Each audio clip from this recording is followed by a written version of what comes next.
If you would like to record your class on Zoom, you can do so.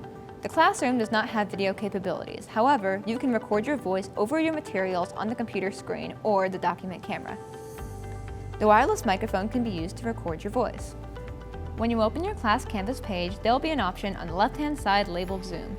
When you click on it, you'll be presented with the option to create a new meeting. Input the day and time your meeting will take place.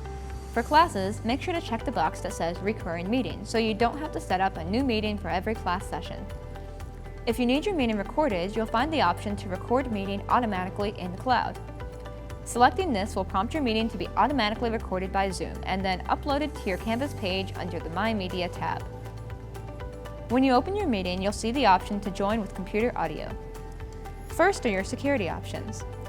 Here you are able to lock your meeting from new participants or enable a waiting room so participants have to be approved by you before joining. Underneath is the option to grant or restrict certain participant activities. After you adjust your security settings, you'll have to select the option to enable your microphone. For digital rooms using Line In, you must also turn on the mic from the touch panel. Since this classroom does not have a camera to record, you can still share your computer screen with your students. In the center is a bright green button with an arrow that says Share Screen. Selecting this will allow you to display what is on your computer screen to your meeting participants. In your screen sharing options, select Choose Source and then pick what windows you want to display. You may want to display footage from the document camera. Your room has the black Como model document camera. Go to the table that says Advanced and select Content from Second Camera. And there's also the option to place your participants into breakout rooms. This will divide everyone into private subgroups.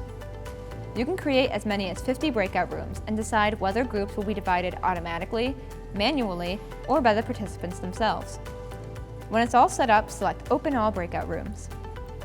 Don't worry, you won't lose touch with your participants while they're in the breakout rooms. To message them, select Broadcast Message to All. At the end of your breakout room session, hit the Close Rooms button. This gives participants 60 seconds to complete their conversation and return to the general meeting. Zoom provides live transcription for meetings that want or need added subtitles. By selecting Live Transcript and then Enable Live Subtitles, your audio will be automatically transcribed on the screen. Once your Zoom is completed, you can select Stop Recording and then End the meeting. Once you have finished, you can click the button that reads Shut Down at the bottom of the screen. This will also turn off all the displays in the room.